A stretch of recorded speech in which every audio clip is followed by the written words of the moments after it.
Again, so good afternoon and near evening, everyone.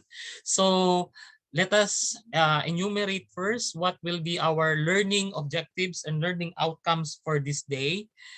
Our learning objectives for this day is for you to at least explain those drugs intended for gestational hypertension. Another learning outcomes is to identify responsibilities in administering drugs during pregnancy with concerns and problems with hypertension. And another learning outcomes is for you to appreciate the role of the nurse in taking care of high-risk pregnant clients with pharmacological management. So let us start. Now, there are some situations that when there is in the occurrence of pregnancy or during the journey of the pregnant mother when it comes to her health condition, a pregnant mother, or with the if you will trace the familial history, the pregnant mother is not known hypertensive. The pregnant mother prior to pregnancy is not known hypertensive. There is no known familial history of hypertension, but it's somehow alarming for a nurse that during her pregnancy or probably during her labor, the hypertension or the elevation of blood pressure are unexpected. Because there are some situations that hypertension only occurred during pregnancy. Before, when we identify the medical term and diagnosis that hypertension were identified or are identified during pregnancy, it is termed as pregnancy-induced hypertension. So that's why pregnancy-induced hypertension, because the hypertension is brought about by her situation of being pregnant. But nowadays, it's not anymore the term that we are using. The term that we are using from the pregnancy-induced hypertension, it now replaced with gestational hypertension. Now, I may probably ask you, um, how can you say, or what rather, I'll ask it. I'll ask this first. What is the normal blood pressure? Anyone? What is the normal blood pressure? 120/80 po. Okay. Okay. So I will just gather answers. Later we will analyze those. Now, I will now ask my next question. Can you give me an example of blood pressure which you can say that it is already hypertension? Can you give an example of 110/160 po din. okay, 110 over 160? Okay, can anyone also answer any other answers? 130 over 100. Okay, any other answers? Can you give me a blood 140. pressure? 140? 90. 140 over 90. Okay. So those are the blood pressure findings which we identified it's already hypertension. So later on, I will present to you the Joint National Commission, JNC7, on how hypertension are being classified from normal up to the specific stage.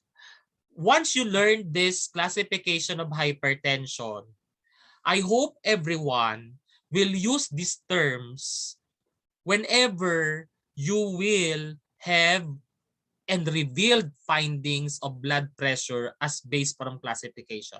So that will be later. Now, if we say gestational hypertension, we say that there is elevated blood pressure without proteinuria. Okay. Sir, what's the elevated blood pressure? So later on, we will try to identify elevated blood pressure because let's face it, majority of us once asked what's the normal blood pressure, it's 120 over 80. Am I right? Anyone who asked you, what is the normal blood pressure? Majority of us, please object ha, please object for what I am saying. You will respond 120 over 80. Am I right? Am I right, majority? Yes po, Dean. Yeah. Yes po. Okay, so don't be hesitant to answer kasi it's everyone's most and the majority are responding to those ceiling of blood pressure. So later on we'll see. Now, there is an elevation of blood pressure but without proteinuria. Question, sir. What is the what is the significance of proteinuria? From the term itself, proteinuria, urea, urine. So protein. So usually the protein must not be present in a urine because that is an indication that your kidneys are not regulating it. Instead of proteins, di ba familiar tayo with protein binding factor na na-discuss that we have discussed during distribution? And very important ang protein binding factor because this is the one that will initiate distribution of drugs to various compartments. But what will happen if this protein goes out of the body via urine? So will there be a possibility that the drug may not be effectively distributed? Yes, that's probably a problem. Now, if the kidney is not anymore regulating the protein, we are aware that one of the major organs that regulates blood pressure to help the heart are the kidneys. And once there will be proteinuria, this is somehow an alarming situation by which kidneys are having difficulties of regulating the blood pressure. If the kidneys will not regulate the blood pressure, it will be considered uncontrolled. For those who may have hypertension and it was managed without medication, those are controlled. 'Di ba? Sometimes when there is elevation in blood pressure, ma'am, pahinga ka muna po, then after 5 minutes, 15 minutes, I will check. So, for example, 160 over 100, then after 15 minutes, you have checked it and becomes 120 over 80. So it means that the kidney or the kidneys of that person are regulating to control and regulate blood pressure. But if you have the baseline of 160 over 100, after 15 minutes, it's 160 over 110. After 30 minutes, it's 160 over 100. With that 30 minutes of interval and every 15 minutes of interval, there's something wrong. By what? By the kidneys, which it must be and immediately regulate the blood pressure. So very crucial. So that's why when there is elevated blood pressure but still without proteinuria, proteinuria can be evaluated through the urinalysis because you may see there in a urinalysis result protein albumin.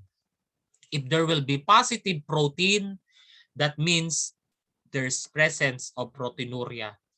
So that may also give us the idea that if there is positive proteinuria, positive albuminuria, one which that must be next to evaluate are the kidneys. Second, the next thing to evaluate is blood sugar, suspecting possibly of diabetes. Ang diabetes din kasi pwedeng induce. So pwedeng pregnancy-induced diabetes din. So sometimes there is elevation of blood sugar but only happening during pregnancy of that client. So, sir, if we say there's elevated blood pressure without proteinuria after 20 gestational weeks, we all know for a fact that 20 and above gestational weeks are the age of viability of the fetus, which expectedly that the mother must be healthy. If the mother is experiencing hypertension, remember class, it will always affect arterial pressure. If we say arterial pressure, it causes pressure in the artery. And what is in the artery? The artery is the arteries are the one that carries oxygenated blood. For a pregnant mother, what will be the role of the arteries of the mother for the child or for the fetus? Obviously, the blood from the arteries are the source of maternal circulation to fetal circulation. If there will be hypertension, there could be a delay in the transport of circulating volume of blood because pag hypertensive ang mother, ang blood pressure ay mataas, blood vessels are constricted. So it will not and it will delay possibly the delay of the blood flow towards the fetal circulation. And what will compromise? It will compromise the fetal well-being. If it will deprive the blood going to the fetus will be deprived from oxygenation. If the fetus will be deprived from oxygenation, will there be a problem? There is a big yes. Why? Because of the extent that there could be a threat when it comes to her equilibrium to survive. So, if the oxygen is deprived, it will be evident when you check the fetal heart tone via Doppler or via fetoscope that it is continuously increasing in the heart rate, and that's what we call fetal distress.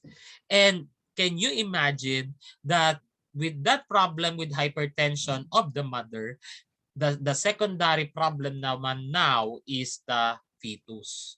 So it has somehow a connection that we need to manage gestational hypertension because greatly it will affect the fetal well-being. Because it had been based from statistics that 10% to 20% reported hypertensive disorders for almost pregnant patients. So can you imagine that 10 to 20%? It's a higher percentage of prevalence. And class, when we talk about 5 to 8% among the 10 to 20%, 5 to 8% reflects pregnancies reflecting incidents of pre-eclampsia. Now, pre-eclampsia is elevated blood pressure now with proteinuria. Which of the two is alarming? Gestational hypertension or pre-eclampsia? Actually, both may have problems with safety. But somehow, a gestational hypertension without proteinuria, we are seeing the chances that once we consider a healthy kidney, the greater chances that it will regulate blood pressure. But for the mother who is pregnant, which is pre-eclampsia, and has findings with urinalysis of positive protein or proteinuria, this will be a problem that will direct and associate it with fetal well-being, because the chances that it will continuously to increase blood pressure. As it increases the blood pressure, the higher risks and chances that the fetus will be deprived from blood supply and oxygenation as well. So that is the difference. Gestational hypertension, elevated blood pressure without proteinuria. Both may have 20 gestational weeks, but for pre-eclampsia, our consideration is with proteinuria. Now, let us now differentiate pre-eclampsia and eclampsia. Pre-eclampsia and eclampsia are elevated blood pressure with proteinuria. So, gestational hypertension, elevated blood pressure without proteinuria. Pre-eclampsia, eclampsia, elevated blood pressure with proteinuria. In the pre-eclampsia, it is divided into two: mild and severe pre-eclampsia. Our consideration of classifying it within mild or severe, if obviously pertaining to blood pressure findings. If the blood pressure is above 140 and above 90, so above 140 systolic, so in short, above 140 over 90, but below 160 systolic, and it usually happens twice a week. Yan twice a week. Tapos when you check it, you may have the baseline 4 to 6 hours apart of checking. Still, you have blood pressure of 140 over 90 and above, but below 160. It happened twice in a week, but 4 to 6 hours apart. So, ano yon? For example, you have attended to a client, pregnant client who is in labor with 150 over 100. And then you have seen the result of the urinalysis that has findings of proteinuria, then eventually we are talking about pre-eclampsia. So you still have we still need to analyze na talagang pre-eclampsia, kasi we will need to check this, we will need to check this for after 4 hours or after 6 hours. So we have checked it at 8 o'clock, then the next BP will be checked at 12 noon. So if we have 150 over 100, then it becomes 150. 150 over 110. That could still be a problem because we have defined above 140, above 90, below 160 is mild pre-eclampsia. It happened once, it happened twice, and the interval is 4 hours within the week. So, class, very crucial for a pregnant mother if you are monitoring them that you have the baseline that the patient is already hypertensive. The second checking could be after 4 or 6 hours. Then if it is still 4 hours, actually it's already twice. And if you have checked it other day and it has the same findings, so more than twice that the client already have hypertension, somehow you may initially classify it as gestational hypertension. But if you have the results of urinalysis proven that it has proteinuria, then it's already mild pre-eclampsia. Now, how can we identify if it is already severe? It is severe pre-eclampsia if the blood pressure is already above 160, 110. It is the same as 2 occasions, twice that you have checked it of the same findings of more than 160 over 110 and an interval of 6 hours apart.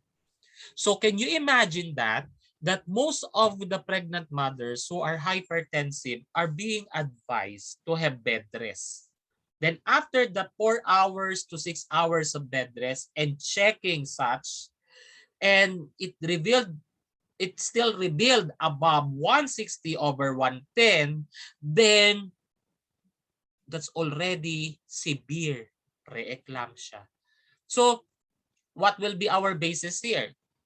The blood pressure findings.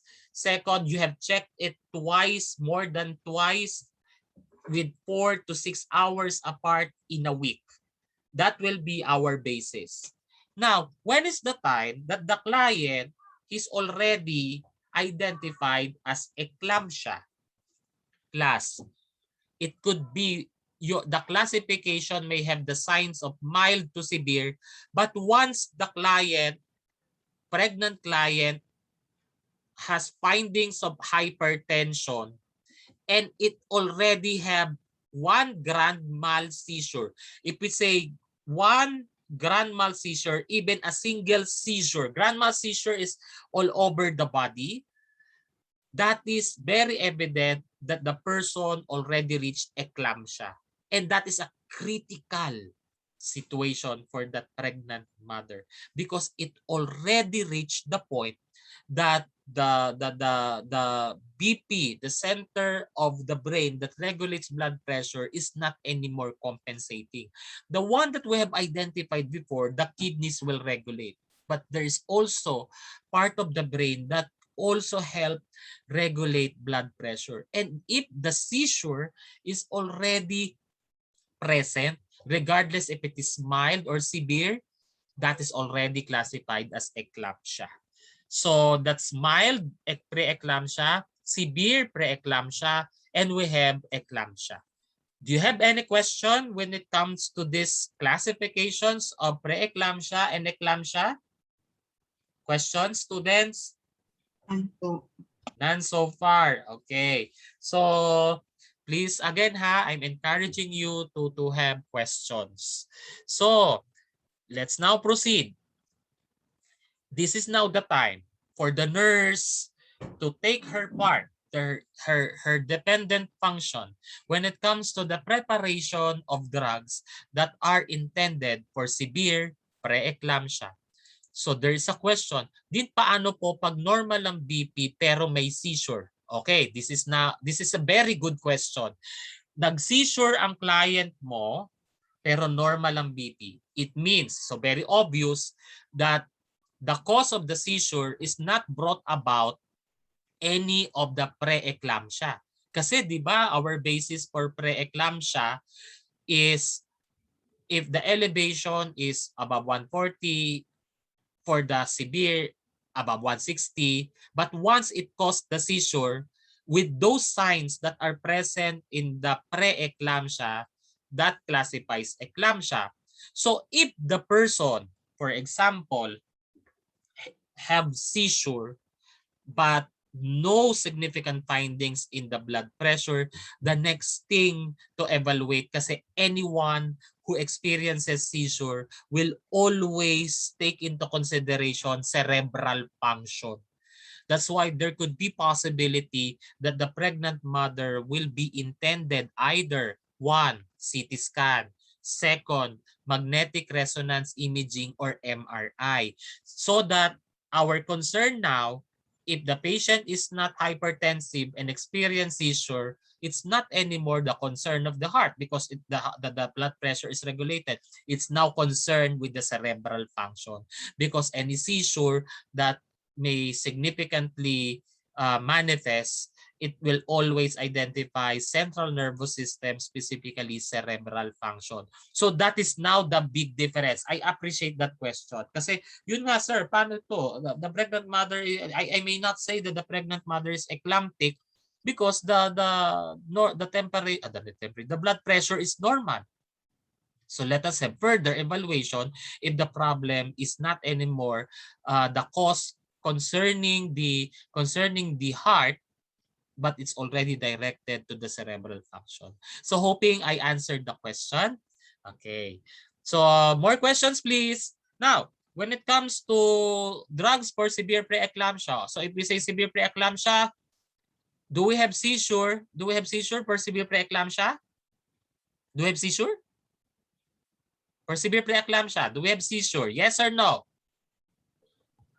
No. No. Because No. pag eclampsia, doon siya merong seizure. So, how about the BP? Can we say severe pre-eclampsia? 140 over 100. Is it severe pre-eclampsia? Mild or severe?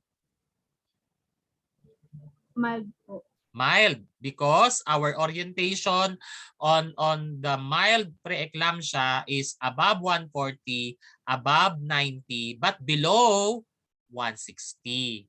So pag if the how about if the blood pressure of the client is 140 above 140 over 100 with seizure?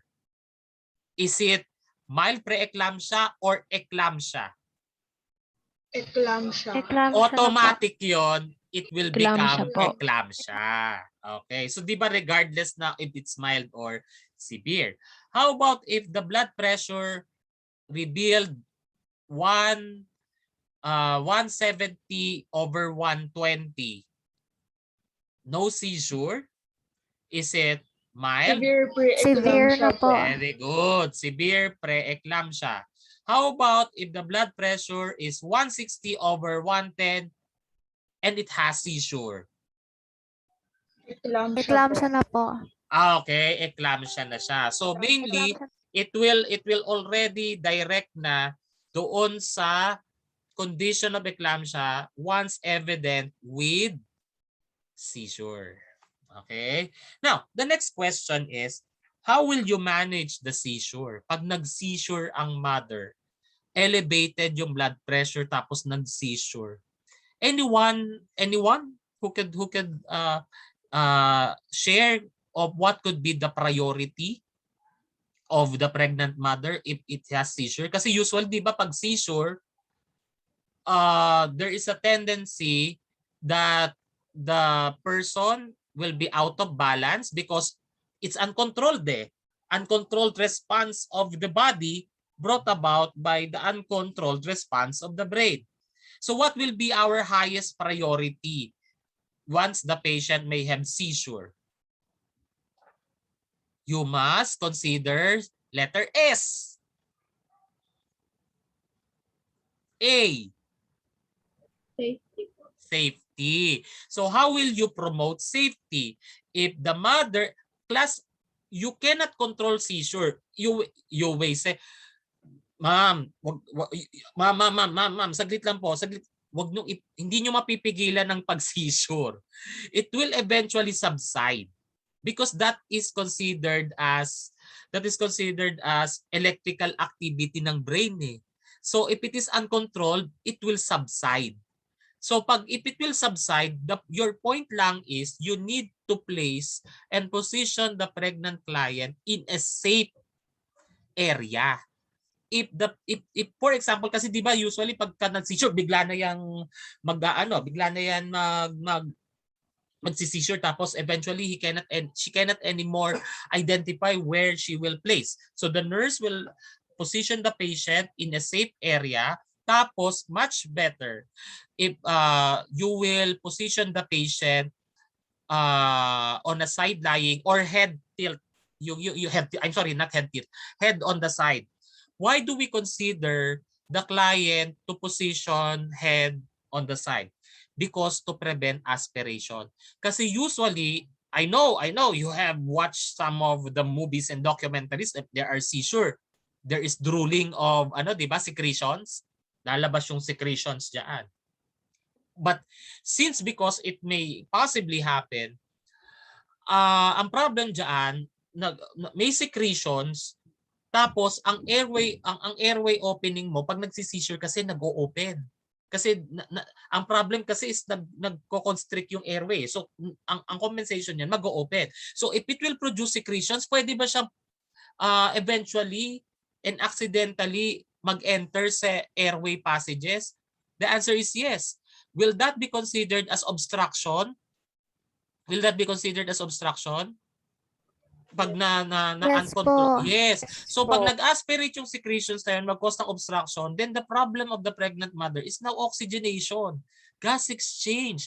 So that's why the side, putting the patient head into side will prevent aspiration because the secretions per se will be drained on the side and will not cause aspiration. So number 1 is position, number 2 is yung side to prevent aspiration. Eto pa. Sometimes, actually most of the time, if you will identify, if you will watch some na mga movies, they put cloth, they put sometimes spoon in the tongue or inside the mouth to prevent the tongue injury. Will that be will that be a priority?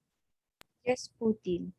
Ngayon, ang problema natin kasi diyan, kasi 'di ba, ang sabi ko sa inyo, pag nag-seizure po ang patient, nagko-constrict yung nagko-constrict yung airway passages. If you will put a cloth, if you will put a spoon, will it obstruct? Kasi for example, will it cause obstruction ba on oxygenation? Posible 'yun. So that's why rather than yung objective mo is to prevent injury of the tongue, mas priority mong oxygenation. So position the patient on a safe area and have her head on the side. That could be sufficient. No need to put cloth, no need to put anything by mouth because that will cause pa obstruction and deprive the client from oxygenation. So yun po ha. Remember that. That's one way. So question, din pwede po ba nakasupine? Yes, actually, pwede namang nakasupine position yung patient but yung head niya nasa side. Yun. Nakasupine yung patient pero yung head niya nasa side. Tapos, don't put the patient in a bed. Kasi ano yung tendency? Injury. The patient will fall out of bed kasi nga siya uncontrolled yung niya uncontrolled yung kanyang movement.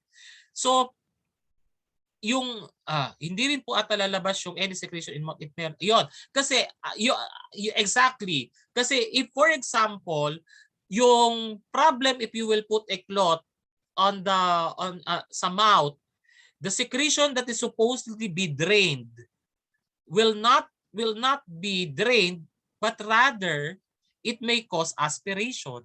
So yun.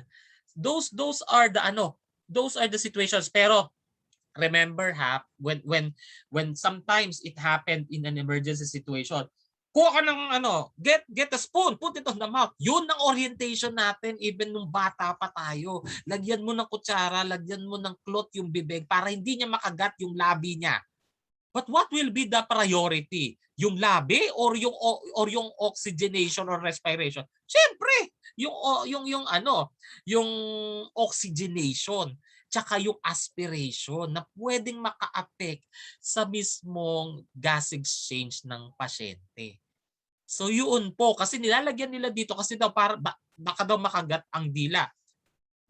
Naglagay ka nga ng something there nang minsan nung una pa nga tongue depressor, spoon kung wala tapos anything na they will put by mouth para hindi it may not cause the injury of the tongue pero ang pasyente mo naman na deprived from oxygenation.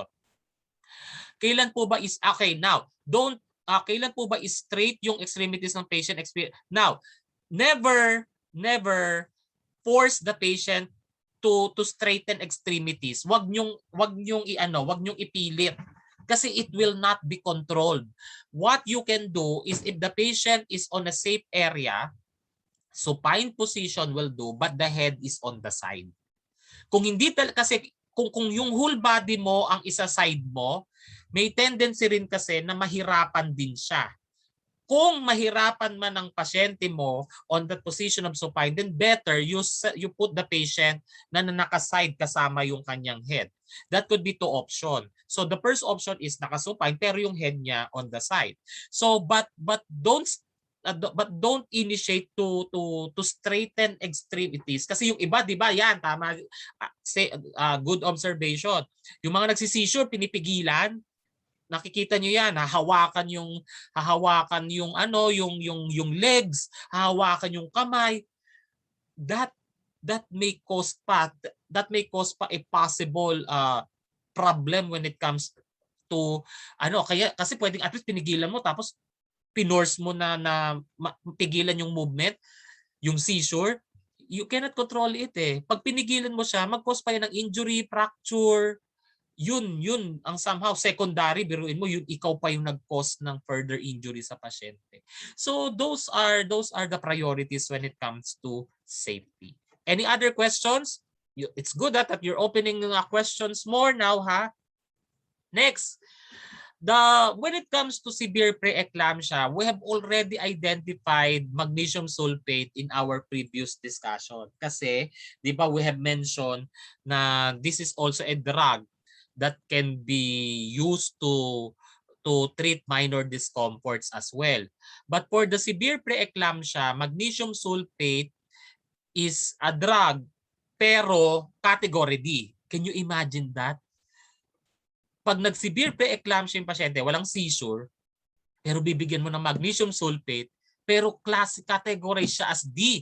Eh ang category D, positive na siya sa identified adverse reaction sa fetus. So very risky. And how you will prevent that problem?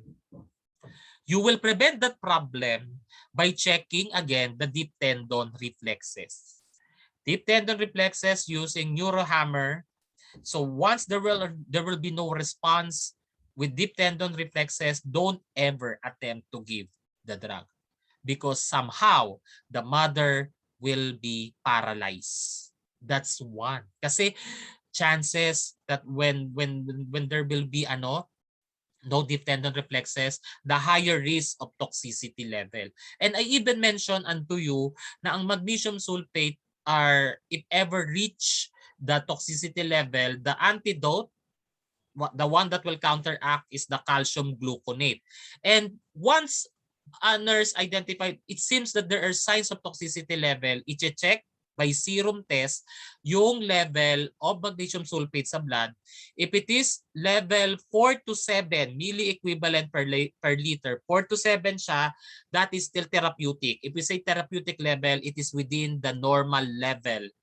Now, if it goes with above 10 to 15 milliequivalent, this will lead to a higher degree of problem. Why? Alam nyo po, pag nag-magnesium sulfate tapos yung level na na-reveal niya ay above 10 to 15, expect the patient will have respiratory depression.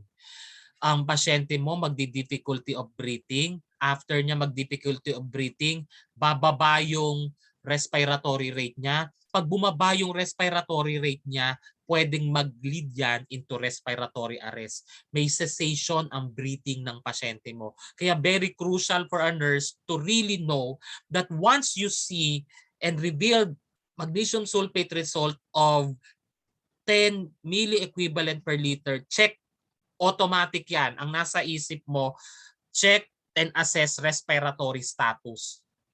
Oxygen saturation. Do the patient needs oxygen supplementation? Yaan, proper positioning of the client. Do the client may need an antidote? Kasi remember the toxicity level, nag-cause siya ng maternal suppression. So, sir, paano natin ma-revive o maka-counteract yung toxicity na nag-cause ng maternal and respiratory depression? The answer is naloxone. Naloxone could be a drug that could be given pag ang patient ninyo nag-magnesium sulfate toxicity tapos respiratory ang naapektuhan. Naloxone hydrochloride or naloxone itself is the one that may, actually, if I'm not mistaken, Narcan is the brand name. That will be the drug that you may have. Kaya class if you will administer magnesium sulfate, standby agad yung Narcan na yan, yung naloxone hydrochloride na yan. Standby na. Kasi pag nag-manifest ang respiratory problem, check agad ang serum level of the magnesium sulfate, then it revealed above 10, then manage agad with the one that will counteract the problem. Give calcium gluconate, then at the same time, if the doctor will allow, give the drug that will facilitate yung problem with the suppression. Ngayon, very crucial, pag ang toxicity level niya, toxic level niya ay 20 to 25. Kung 10 to 15 respiratory affected, pero more ang problem if it has 20 to 25, cardiac arrest na ang problema. So ibig sabihin, sir, kung 20 to 25, pwede rin mag-respiratory arrest. Yes, sabay na siya. Cardiorespiratory arrest. Kaya the chances is for you to perform cardiopulmonary resuscitation. And other than that, para ma-revive yung patient mo, the emergency drug that must be given is epinephrine drug.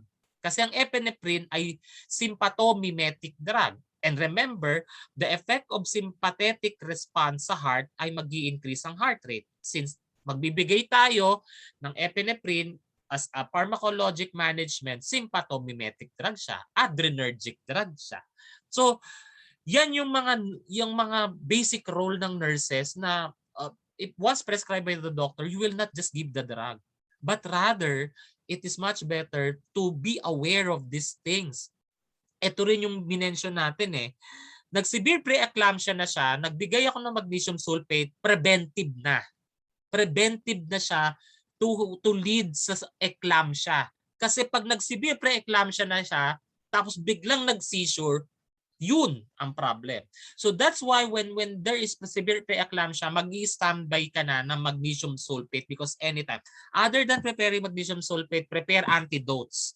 Yun yung naloxone, hydrochloride, and the other one is epinephrine. Standby yan kasi heart and respiratory status ang affected. So, another is, if you will search about contraindicated, it means if the client is diagnosed with Myasthenia Gravis. Ang Myasthenia Gravis is a condition that has a damaged nerve. So pag nervous system na ito, class, mainly crucial and critical na to. Kasi pag nerve yan, that may cause either paralysis, that may cause problem with weakness of extremities. Pero moreover, pag nerve, it's more on paralysis eh. So that's why when the client is identified with Myasthenia Gravis, please don't ever give the drug because chances the client may lead to paralysis. So I will entertain questions from the chat box. Sir, may epekto po ba sa bata pag nag-seizure yung mother po na pregnant? Yes. Pag nag-seizure, kasi yung mental activity, di ba? Yung mental activity niya sa brain, yung cerebral activity, not mental. Yung cerebral activity niya sa brain, uncontrolled. So kung uncontrolled yan, can you imagine na uncontrolled din yung systemic organs mo sa functioning?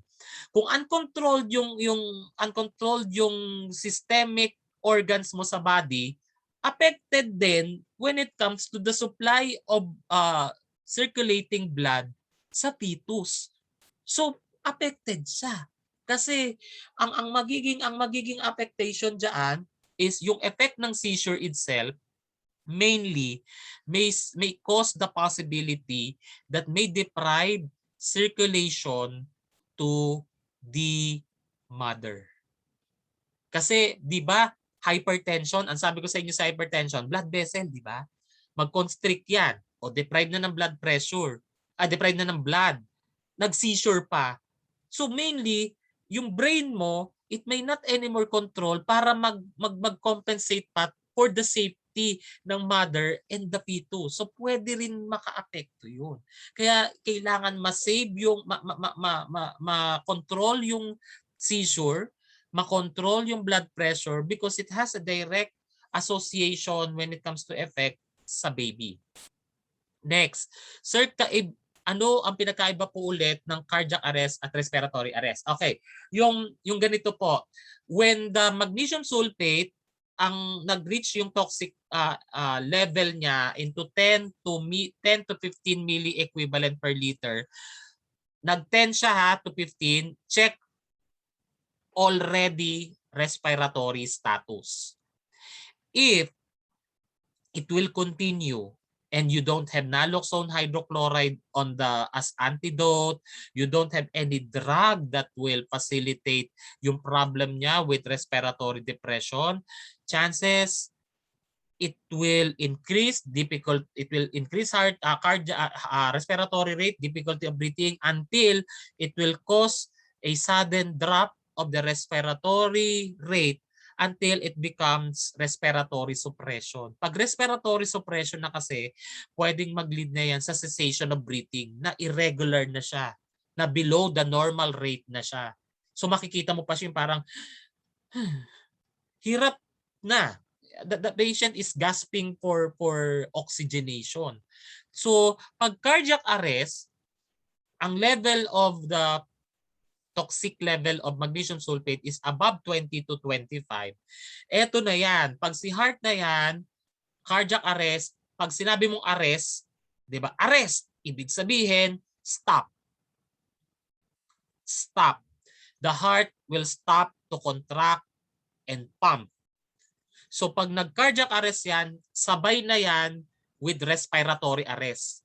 Kaya pag cardiac arrest yan, kasama na si respiratory arrest, that's why the nurse will perform cardiopulmonary resuscitation or CPR. And the patient will definitely receive what? Epinephrine as the one that may have the sympathetic response to mimic and help the heart to contract. So hoping I answered those questions. So pag may further questions pa, don't be hesitant to ask. I'm enjoying with your questions. Thank you. Next, let us now proceed. Sir, how about if we don't have magnesium sulfate? These are the other alternative drugs. The other alternative drugs are hydralazine hydrochloride. Remember, if we mention hypertension, okay, if we mention hypertension, we are talking about arteriolar or artery pressure. Constriction yan sa blood pressure, sa blood vessel. So that's why vasodilator could be the one as an alternative if we don't have magnesium sulfate. Pero syempre kasi di ba, compared to magnesium sulfate which is category D, tapos ang hydralazine hydrochloride is category C, probably the doctor may prescribe category C kasi it's when it comes to pregnancy risk categories, category C ang maiko-consider. So the purpose of the hydralazine hydrochloride is to maintain yung diastolic niya na 90 to a maximum of 110. So kasi pag tumaas pa yan sa 110, that's a problem na. Kasi remember, pag above 90 na yan, very crucial na yan eh. Sir, ganito po yan. Paano po pag ang blood pressure ng client is 130 over 110? May problema pa rin tayo doon. Kasi di ba, when it comes to the mild pre-eclampsia, yung diastolic ay tumaas from 90. So imo-monitor mo yan. So that's why kailangan ma-maintain mo lang yung 90 to the 110 kasi ito yung manageable situation na wherein it will just be 90, 100, 110, but once it exceeded 110, that may change yung situation na possible severe tapos pwede nang mag-eclampsia. Usually, ito po not given to pre-eclamptic patients with more than 105. Sir, sabi mo to maintain up to 110. Pero ang problem kasi, pag nag-reach na siya ng 105 and hydralazine hydrochloride will be given, it may not support na mag-cause agad siya ng immediate action. Kasi yung 105 na yan, pataas na yan. So dapat ang doctor will choose na talaga a drug to control. Kasi very crucial na above 90 na eh. Nag-above 105 pa. So, yun yung objective, hydralazine hydrochloride. So, question from the chat. Question from the chat box. We have, Sir, naipanganak na po yung bata. May epekto pa po ba sa kalusugan o physical appearance ng bata po yung pag nag-seizure yung nanay? Kasi ganito po yan. The longer that the mother experience seizure, the longer then na deprive sa oxygenation ang fetus. And what could be the effect pag longer yung time that the fetus will be deprived from blood supply and oxygenation? Ang question mo is, if will it affect ba the health and the physical appearance of the baby?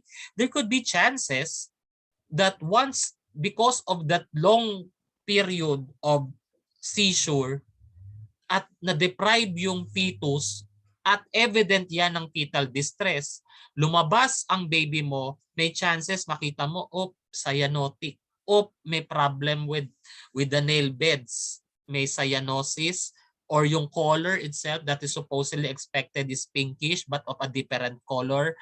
That's a sign that the baby may possibly deprive from oxygenation. So that's why the next thing to do is to have tactile stimulation, as what you call this, suction the client by mouth because mouth breather. Then the tactile stimulation itself is it will facilitate expansion of the lungs to compensate oxygenation. Then other than that, if it is necessary to administer oxygen, then that may do. So, expect mo na pag nag-seizure yung client, prepare ka na okay, the client is pre-eclamptic, eclamptic.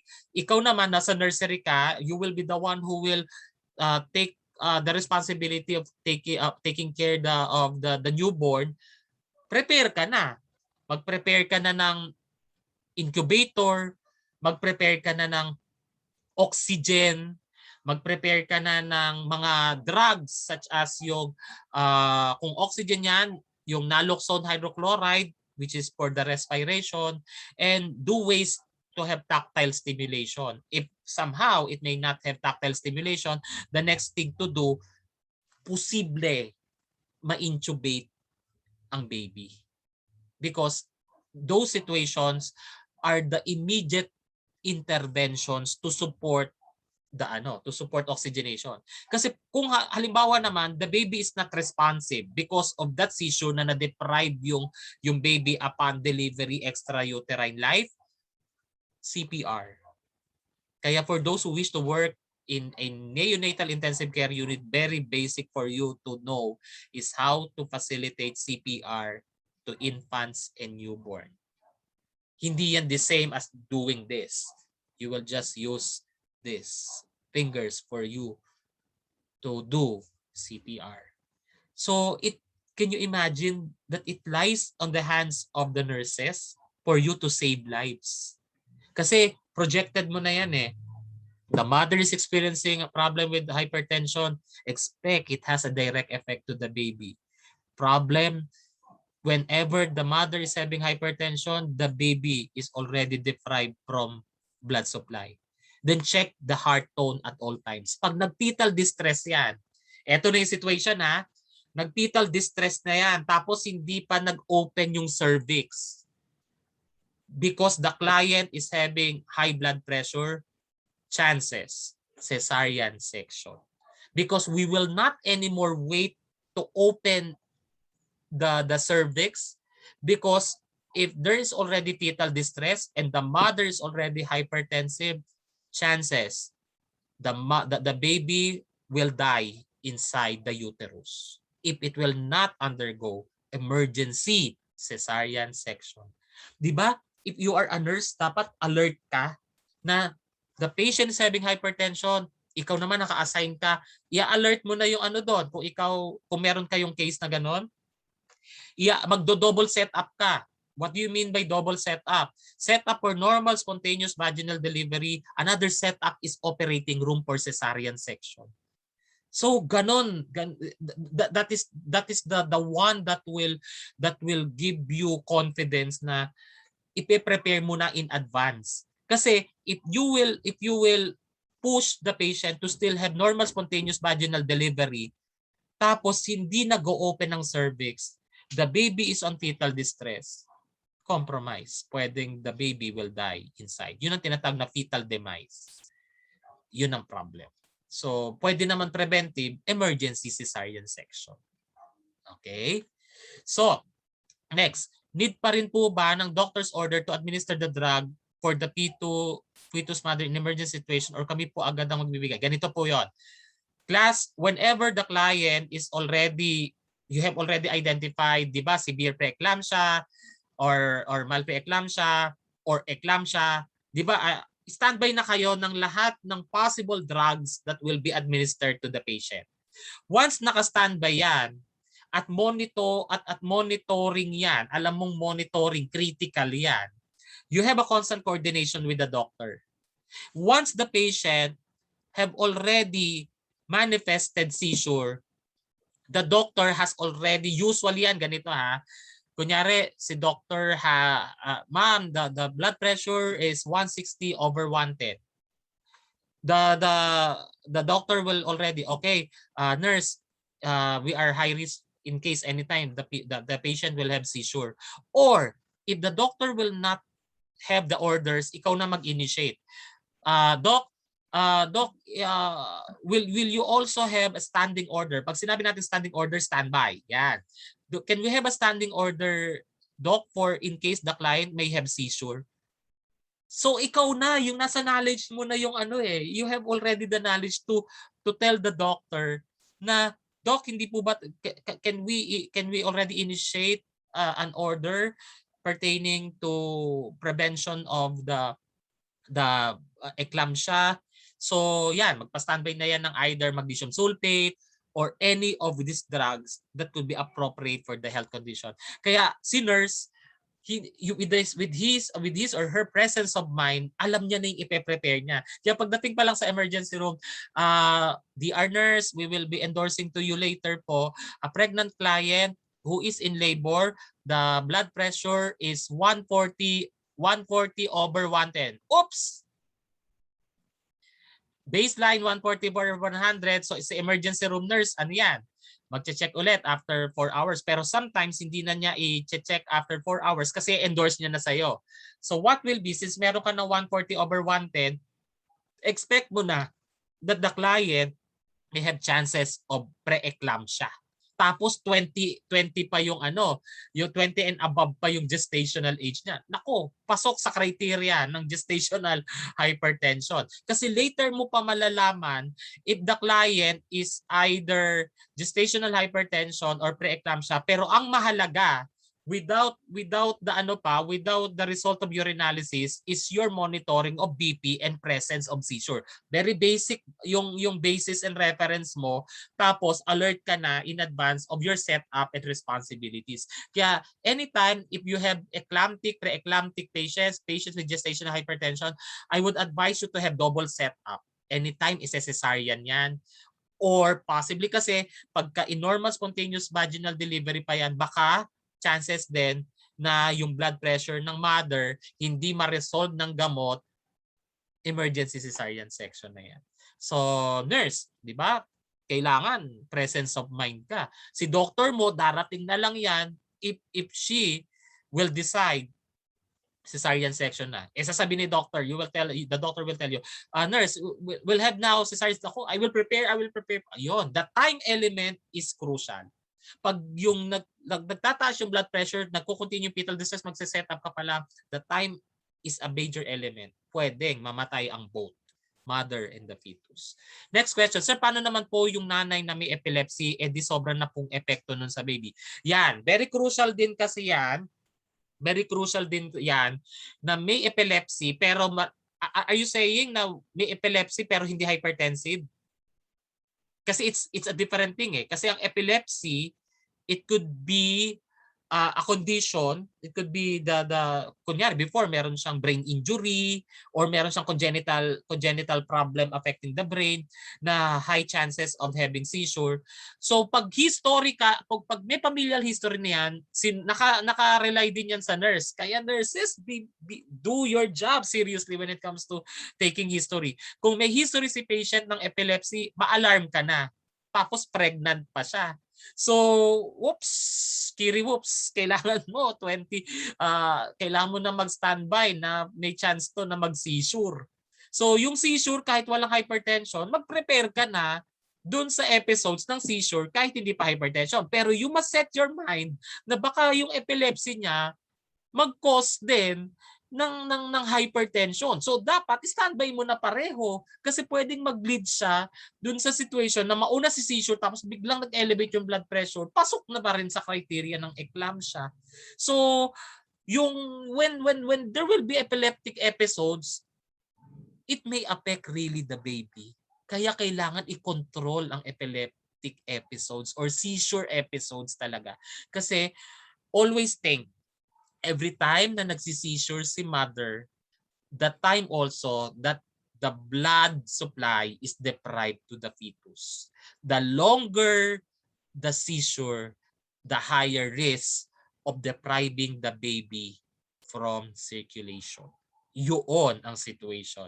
And it really lies on your capabilities on how you will attend to the mother and how you will attend to the fetus. Hindi naman kaya sometimes may mga situations sa mga movies sasabihin sa inyo, sasabihin doon sa movies, chances po possibly we may not be saving the baby.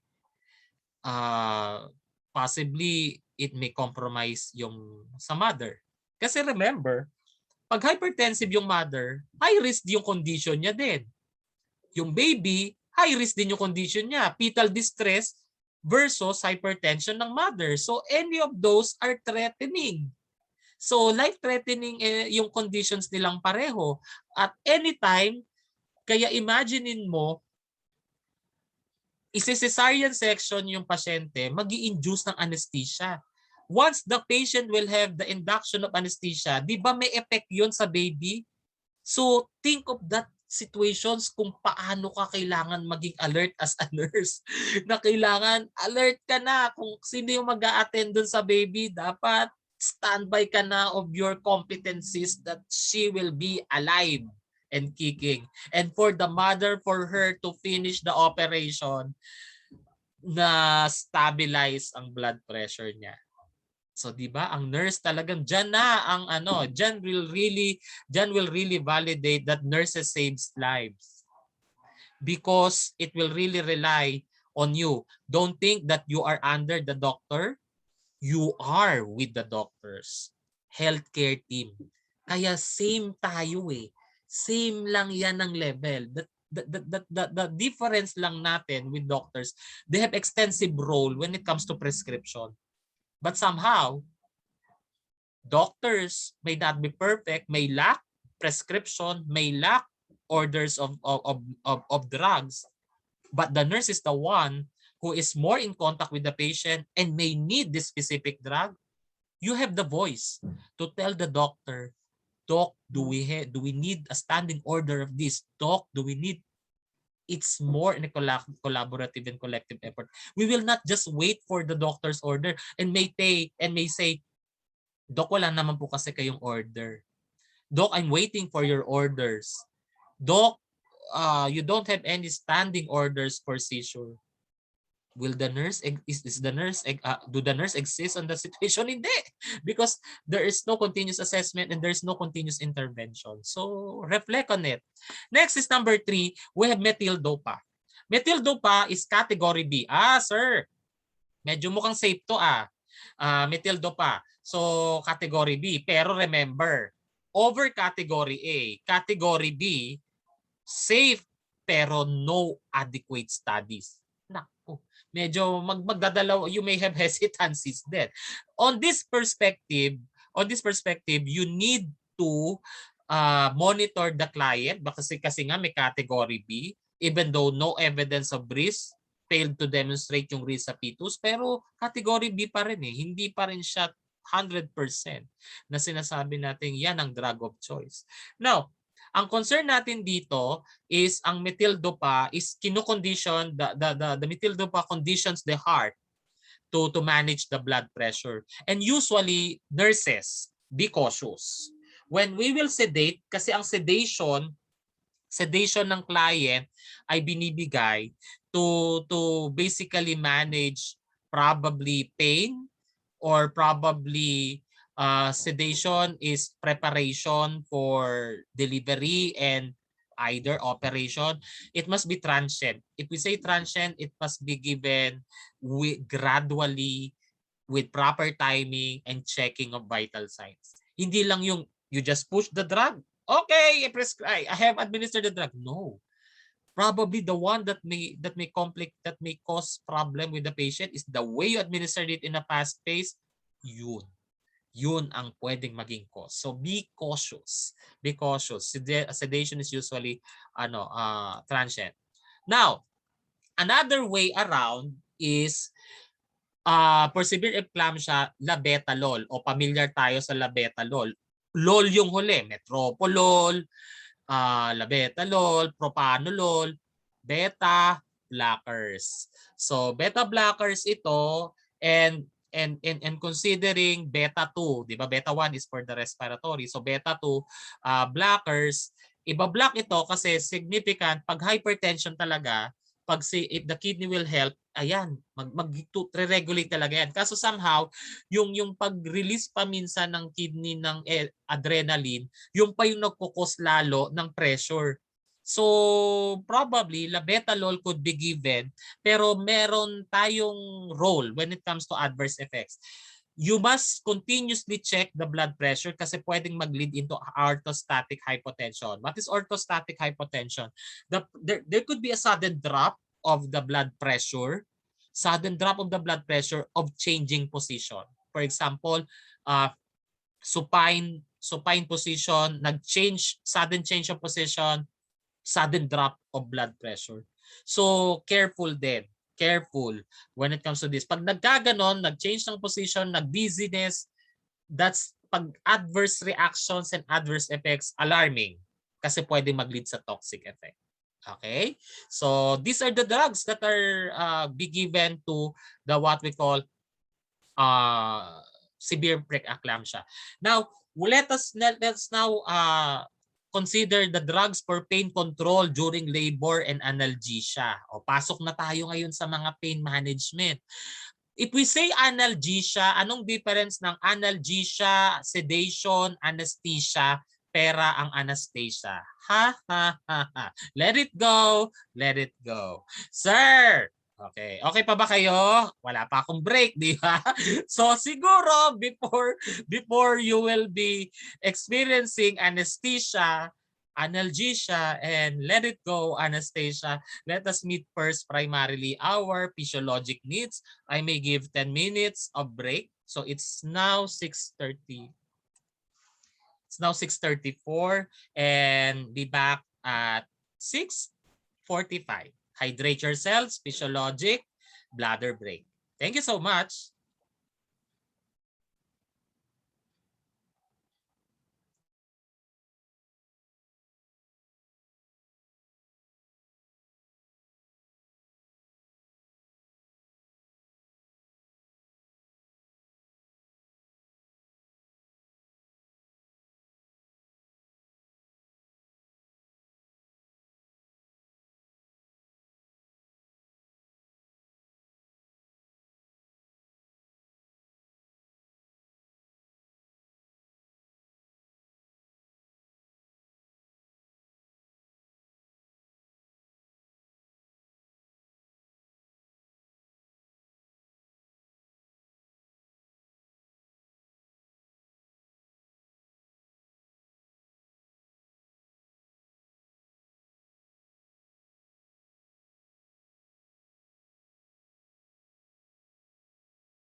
Okay, so let us continue.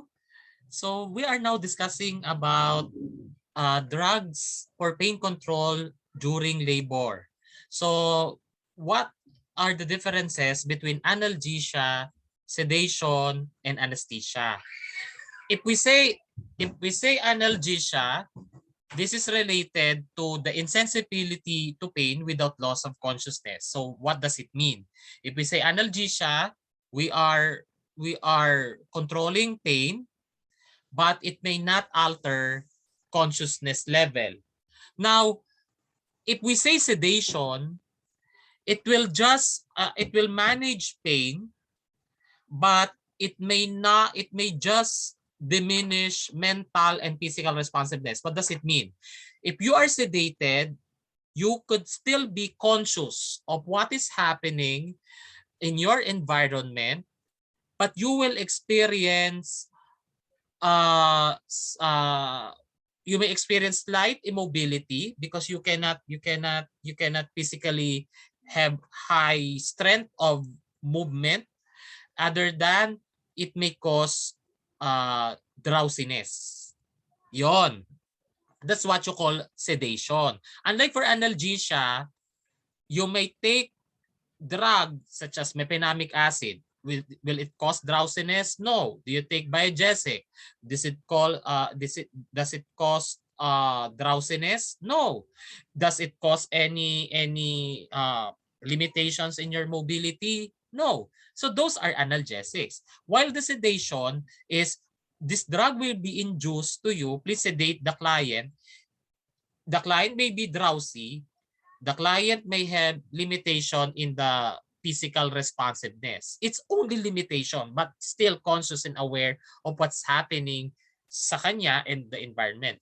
But the difference with anesthesia, ito talaga yung there is a loss of painful sensation.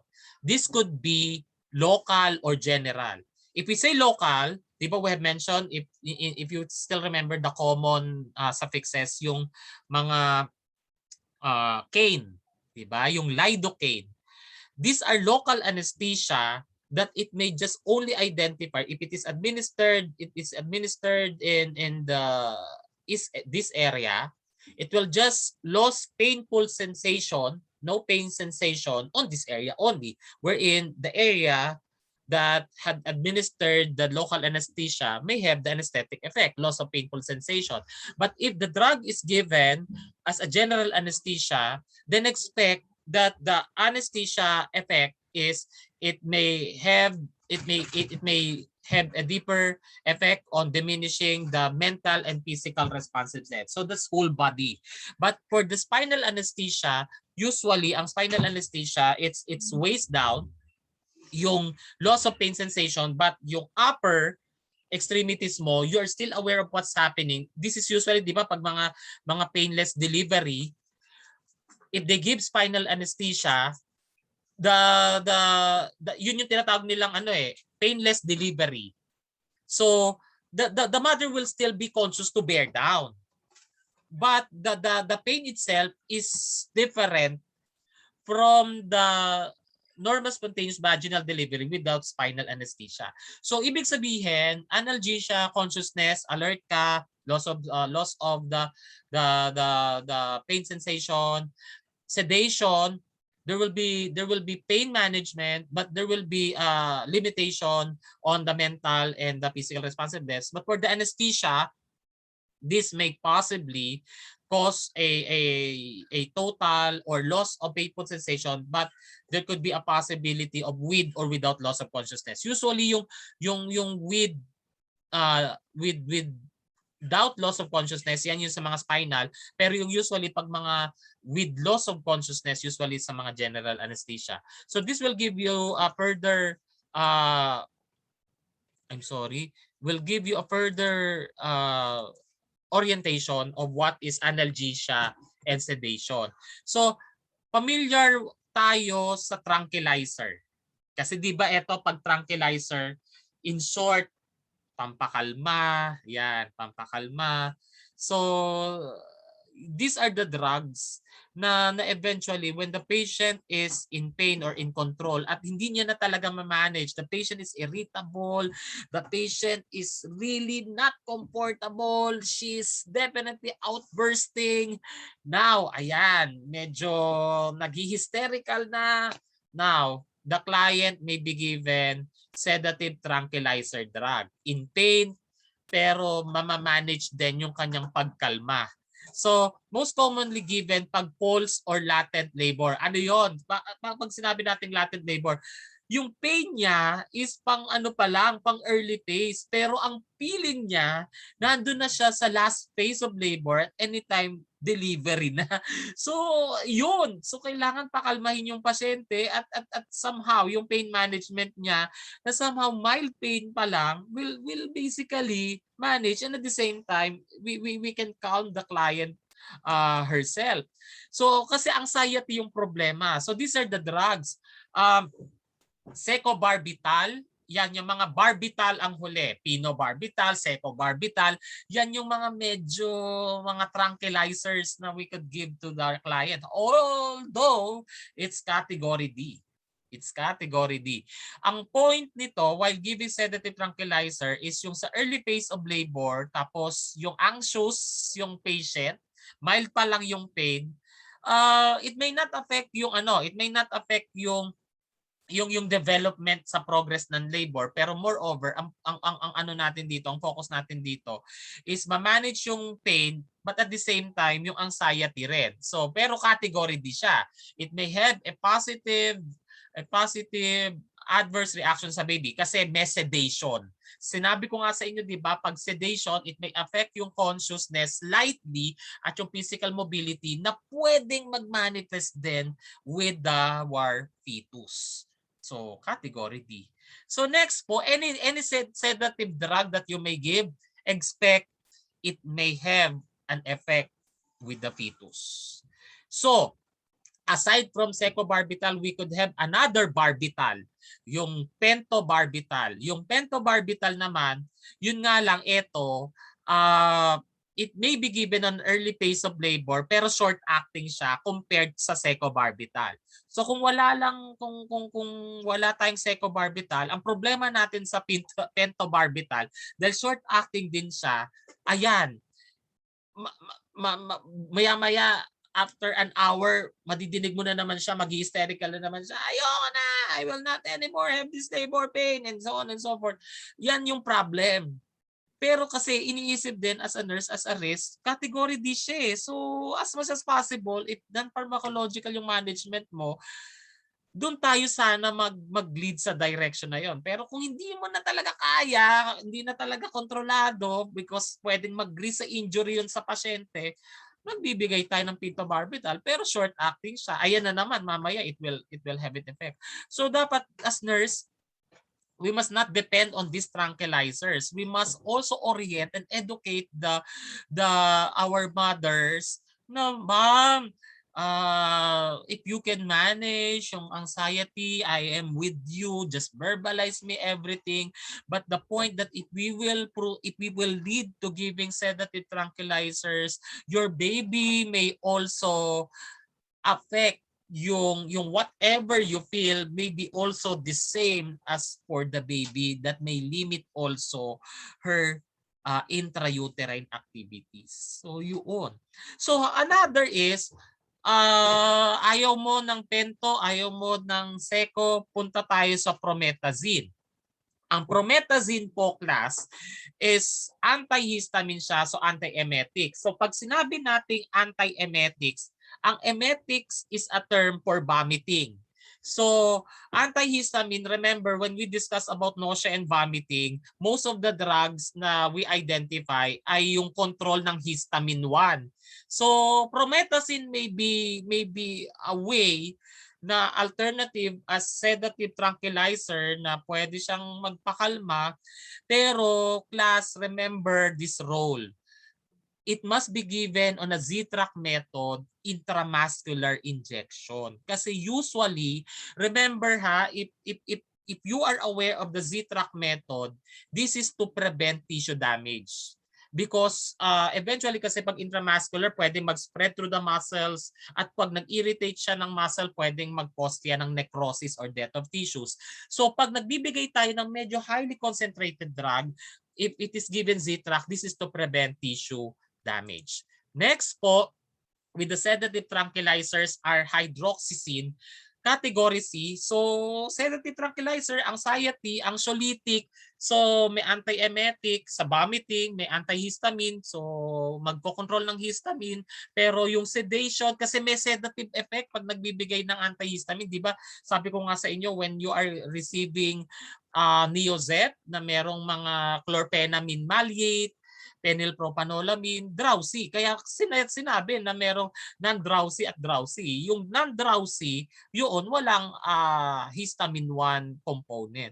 Pero ito kasi pag binigay mo yan, makakapag kasi may effect nga sa pag sedation. Pero may effect as category C. So may adverse reaction sa baby pero no proven studies. So now, ito naman yung I think probably baka hindi nyo na to ma-absorb.